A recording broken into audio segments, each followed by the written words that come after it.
మీ పిల్లల బంగారు భవిష్యత్తు కోసం ఫ్యూచర్ స్పార్క్ ఇంటర్నేషనల్ స్కూల్లో జాయిన్ చేయండి. విష్ణు తిథి అంటారు. విష్ణువుకి ఏకాదశి అంటే చాలా ప్రీతిపాత్రమైన రోజు, ఆయనకి ఇష్టం. అయితే మనకి నెలకు 2 వస్తాయి కదా, సంవత్సరానికి 24 సాధారణంగా. అక్కడి నుంచి ఎప్పుడైనా అధిక మాసాలు అవి వస్తే ఒక 2 పెరుగుతాయి.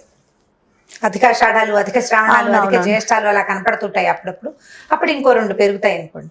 ప్రతి ఏకాదశికి ఇంచుమించుగా ఒక పేరుంది ప్రతి మాసంలోనూ ప్రత్యేకంగా. ఇప్పుడు రేపు రాబోతున్నటువంటి పుష్యమాసంలో అంటే ధనుర్మాసంలో రాబోయే ఏకాదశిని మనం వైకుంఠ ఏకాదశి అని, ముక్కోటి ఏకాదశి అని చెప్తాం. ముక్కోటే అదే పేరు చెప్తూ ఉంటాం.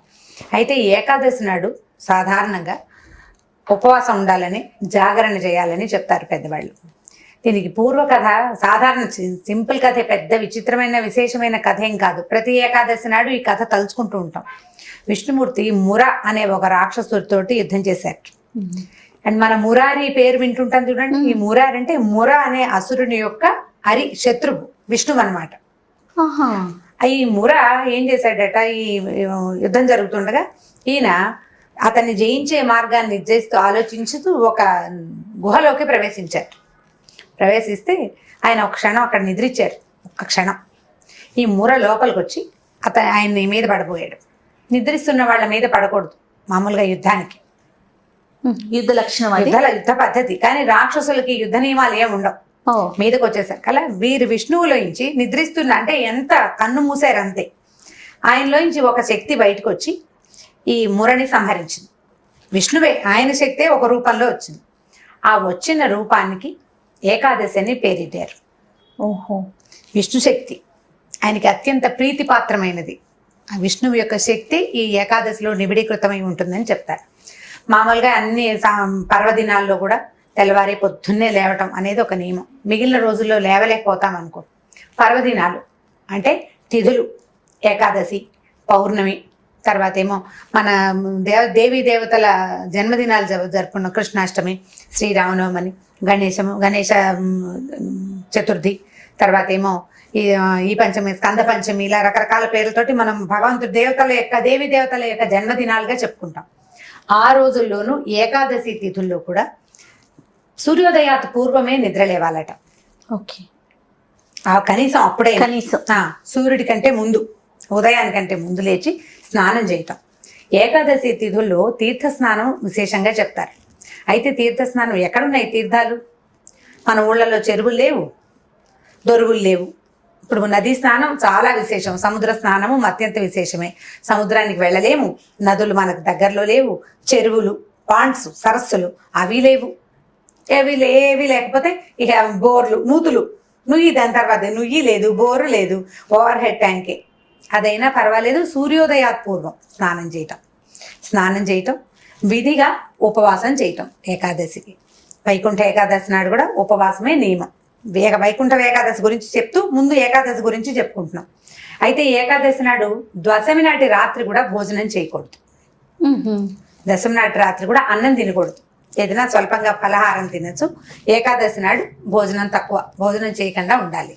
ఆ రోజు రాత్రి జాగరణ చేయటం నియమం.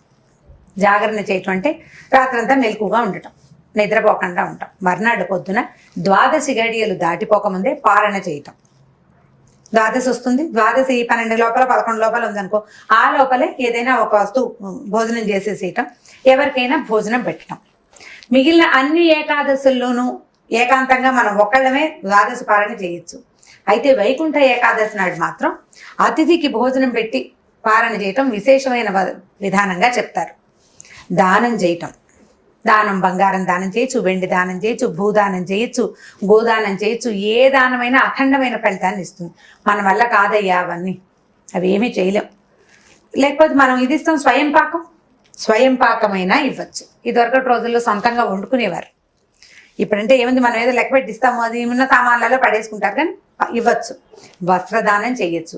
వస్త్రదానం అంటే ఏదో ఒక చిన్నది వస్తువు కాకుండా ఉపయోగపడే వస్త్రాన్ని దానంగా ఇవ్వాలి. ఈ దానం చేయటం అన్ని ఏకాదశుల్లో కూడా ఇవన్నీ నియమాలు పాటించవచ్చు. సంవత్సరం అంతా మనం 23 ఏకాదశులు చేయలేకపోయినా ఒక్క వైకుంఠ ఏకాదశి నాడైనా వీటిలలో ఏ ఒకటైనా చేస్తే చాలా అఖండమైన ఫలితాన్ని ఇస్తుంది. మామూలుగా విష్ణుమూర్తి అట ఇప్పుడు ఉత్తర ద్వారం నుంచి దర్శనం ఇస్తారని చెప్తారు. అవును. ఈ ఉత్తర ద్వార దర్శనం మామూలుగా ఉత్తరం వైపు ద్వారాలు ఉండకూడదు, ఇళ్లకు ఉండవు. ఉత్తరం వైపు తలుపు అంత శుభకరంగా క్షేమకరంగా అని అనిపించదు. దేవాలయాల్లో కూడా ఉత్తర ద్వారాలు తెరిచుండవు సంవత్సరం అంతా. కేవలం ఈ ఒక్క రోజే వైకుంఠం ద్వారం తెరిచినంత అత్యద్భుతంగా ప్రతి దేవాలయ ఉత్తర ద్వారాలు తెరుచుకుంటాయి. ఉత్తర ద్వారం నుంచి స్వామిని గనక దర్శిస్తే వాళ్ళకి మళ్ళీ పునర్జన్మ ఉండదని చెప్తారు. అసలు ఏకాదశి తిథే విష్ణు తిథి అని చెప్పుకున్నాం కదా, ఏకాదశి అన్నవాడికి నరక బాధలు ఉండవని చెప్తారు పెద్దవాళ్ళు. యమభటులు రారు వీళ్ళ కోసం.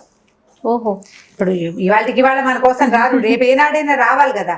ఈ మొత్తం ప్రజలంతా యముడు భట్టులే తీసుకెళ్తారు అందరి ప్రజల్ని.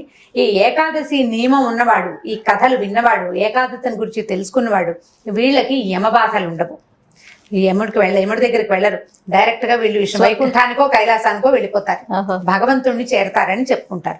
అయితే ఏకాదశి పేరు అందరూ చెప్తారు కదండి, అంటే వాళ్ళ టైం అయ్యేదాకా ఉంటారు అక్కడ. నువ్వు ఎంతసేపు చెప్తే అంతసేపు. నువ్వు పేరెత్తితేనే ఇంకా యమభట్టలు మన దగ్గరికి రారు. పద్మ పురాణము ఆ పురాణాల్లో ఇలాంటివి చెప్పబడి ఉన్నాయి కథలు. మామూలుగా మనం చెప్పుకుంటాం కార్తీక మాసంలోనూ అప్పుడు అభిషేకం చేస్తే వెంటనే వీళ్ళ పాపాలన్నీ పోతాయి, వీళ్ళ కోసం కైలాసం నుంచి విమానాలు వచ్చేస్తాయి. కథలే, నిజమే ఆ మాట ఎంతో కొంత. అయితే ఏంటంటే అది భక్తితోటి చేసినా తెలియక చేసినా కూడా ఫలితం లభిస్తుంది అని చెప్తారు. ఏకాదశికి భక్తి తత్పరతతోటి చేయటం ఒక నియమం. పైగా ఇప్పుడు అభోజనంగా ఉండటం అంటే దాని మీద కూడా చెప్దాం. ఈ మురా అనే రాక్షసుడట బియ్యంలో దాక్కున్నట్ట ఈ తిథి నాడు. అందుకని అన్నం తినకుండా ఉండటం అనేది ఒక నియమంగా ఒక కథగా చెప్తారు. అన్నం తినకూడదు. అందుకని ఏకాదశి తిథుల్లో అన్నం తిన్నవాడికి అనారోగ్యం వస్తుంది, అందులో దానికి రాక్షసుడి చేరిక ఉంటుంది కాబట్టి అందుకు ఏకాదశి నాడు భోజనం చేయొద్దని ఒక కథ చెప్తారు. ఇక ఒక కన్నడ బ్రాహ్మణ్ ఒక ఆవిడ నాకు ఈ మాట చెప్పారనమాట, మురా బియ్యంలో దాక్కున్నాడు అందుకని తినకూడదు అని. అయితే ఇప్పుడు మన వైపు పెద్దవాళ్ళు ఎట్లా చెప్తారంటే, ఈ అభోజనంగా ఉండటం అంటే ఆరోగ్య పరిస్థితిని అనుసరించి అభోజనం. మామూలుగా చూడండి, పీకల దగ్గర శుభ్రంగా తినేసామనుకో, మనం తినేసిన వాడు ఎట్లా మెలకుగా ఉంటాడు? కడుపు నిండుగా ఉన్న వాళ్ళకి నిద్ర వస్తుంది. అవును. మనకు ఏకాదశికి ఏమిటి నియమం? జాగరణ నియమం. పైగా ఉపవాసం అంటారు. ఉపవాసం అంటే ఏమిటి అర్థం? దగ్గరగా ఉండటం అని. దేనికి దగ్గరగా ఉండటం అంటే సంస్కృతంలో అసలు దాని పేరే అది ఉపసమీపే అని ఒక ధాతు ఉంది. ఉప అంటే దగ్గర అని అర్థం, సమీపంలో వసించడం భగవంతుడికి. భగవంతుడి సమీపంలో మనం వసించాలంటే జాగరూకతతో ఉండాలి. అంటే మన బుద్ధికి తాలూకు ప్రచోదనం, దానికి మెలకు ఉండాలి బుద్ధికి. ఆహారం తీసుకున్న వాడికి మెలకువ ఉండదు. అందుకని నీకు ఆరోగ్యానికి ఇబ్బంది లేనంతగా కొద్దిపాటి ఆహారం తీసుకొని కటిక ఉపవాసం చేయమని చెప్పరు ఎవ్వరు కూడా. ఈ ఏకాదశిలో నిర్జల ఏకాదశి అని ఒక ఏకాదశి ఉంది, జలం కూడా తీసుకోకూడదు అని ఒకటి ఉంది. ఇప్పుడు ఈ వైకుంఠ ఏకాదశికి తేలికపాటి ఆహారం తీసుకోండి. బియ్యానికి సంబంధించింది అన్నంది కాకుండా తులసి తీర్థంతో ఉండేవాళ్ళు, తేనె నీళ్ళతో ఉండేవాళ్ళు, పళ్ళు, తేలికపాటి ఆహారం, ద్రవాహారమైనా ఘనాహారమైనా కొన్ని గంటల పాటు నువ్వు ఉండగలిగేటట్టుగా ఇబ్బంది లేకుండా. అక్కడి నుంచి రాత్రికి మనం మెలకుగా ఉండాలి, జాగరణ చేయాలి. రాత్రి జాగరణ అంటే ఊళ్ళలో మా చిన్నప్పటి సంగతి చెప్తున్నాను, ఒక టికెట్ మీద 2 సినిమాలు 3 సినిమాలు ఉండేవి.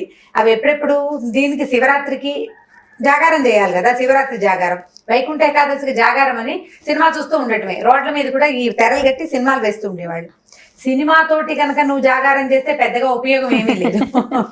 అలా కాకుండా భక్తిపూర్వక సినిమాలు చూస్తే పర్వాలేదు. ఏమో అది కొత్తలో కొంత నయం. అందులో కూడా రకరకాల డ్యాన్సులు పాటలు ఉంటాయి కదా, జోకులు చాలా ఉంటాయి. అలా కాకుండా ఒక భజన, ఓ 10 మంది కలిసి ఒక చోట హరినామస్మరణో శివనామస్మరణో చేయటం, లేదా ఎవరైనా పెద్దవాళ్ళ తాలూకు ప్రవచనాలు వింటాం, అట్లాంటి జాగారం కనుక చేస్తే తొలికోడు కూసేదాకా. తర్వాత ఇందులో ఇంకొక నియమం ఏంటంటే ద్వాదశి నాడు నిద్రపోకూడదు. మనం ఏం చేసాం, దశమి నాటి రాత్రి భోజనం చేయలేదు, ఏకాదశి నాడు మొత్తం ఆహారం నిరాహారం అంటే స్వల్పాహారంతో ఉన్నాము, రాత్రి జాగారం చేసాము, ద్వాదశి నాడు పొద్దున అన్నం తిని కాస్త, ద్వాదశి నాడు అంటే పొద్దున పూజ చేసుకుని పాయసం పప్పు పులుసు వండుకుంటారు. అతిథులకు పెట్టాలన్నా 4 పదార్థాలు వండి పెట్టాలి కదా. అప్పుడు మనం కూడా భుజిస్తే ఇక మధ్యాహ్నం నిద్ర ఊపేస్తూ ఉంటుంది కదా. ఆ నిద్రని జయించటమే మీ తాలూకు జితేంద్రియత్వం బయటపడుతుంది. ఆ నిద్రని జయించాలి. ద్వాదశి నాటి రాత్రి కూడా భోజనం చేయకూడదు. ఆహా. దశమి నాటి రాత్రి, ద్వాదశి నాటి రాత్రి ఫలహారమే, ఏకాదశి మొత్తం ఉపవాసం. అయితే ఈ ఉత్తర ద్వారం నుంచి స్వామివారు వైకుంఠపు ఉత్తర ద్వారం నుంచి దర్శనం ఇచ్చినప్పుడు 3 కోట్ల దేవతలు వచ్చారట అక్కడికి ఆయన దర్శించడానికి. తొలిసారిగా మొట్టమొదటిసారి ఆయన అట్లా దర్శనం ఇచ్చినప్పుడు, ఎప్పుడైతే ఈయన ఇట్లా దర్శనం ఇచ్చారో వీళ్ళంతా పువ్వులు వెదజల్లారట ఆయన మీద. ఆయన చాలా సంతోషించి ఈ 3 కోట్ల దేవతల పేరు కూడా కలిసి వచ్చేలాగా ఈ ఏకాదశికి త్రికోటి ఏకాదశి అని పేరు పెట్టారు. త్రికోటి ఏకాదశి. త్రికోటిని మనం ఏం చేస్తాం, పేర్లు మార్చుకుంటాం తెలుగు వాళ్ళం. అలా త్రికోటిని ముక్కోటిగా చేశారనమాట.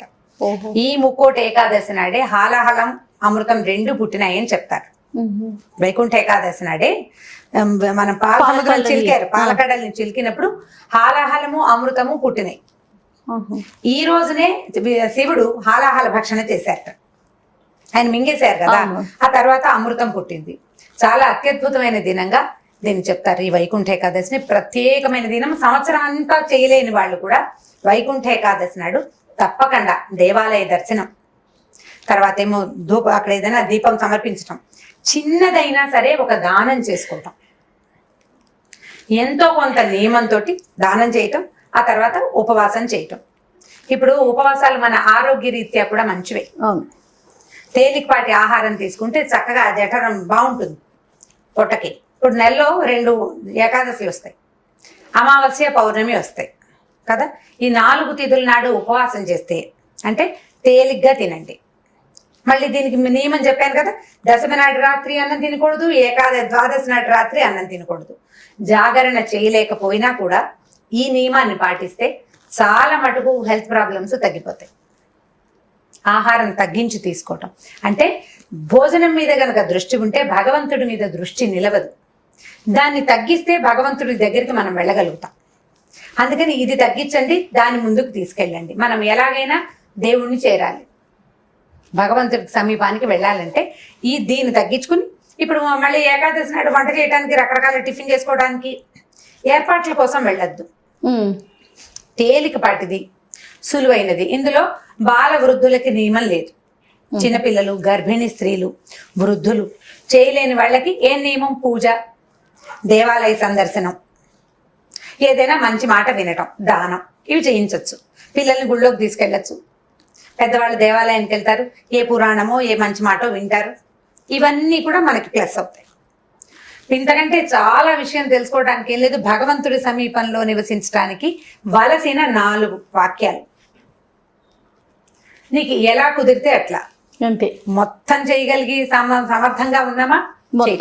చేయటం. ఎంత మటుకు కుదిరితే అంత మటుకు చేయటం. విష్ణువాలయ సందర్శనం చాలా మంచిది ఈ రోజుల్లో. సుమన్ టీవీలో మీ పర్సనల్ అండ్ బిజినెస్ ప్రమోషన్స్ కోసం కింది నెంబర్కి కాంటాక్ట్ చేయండి.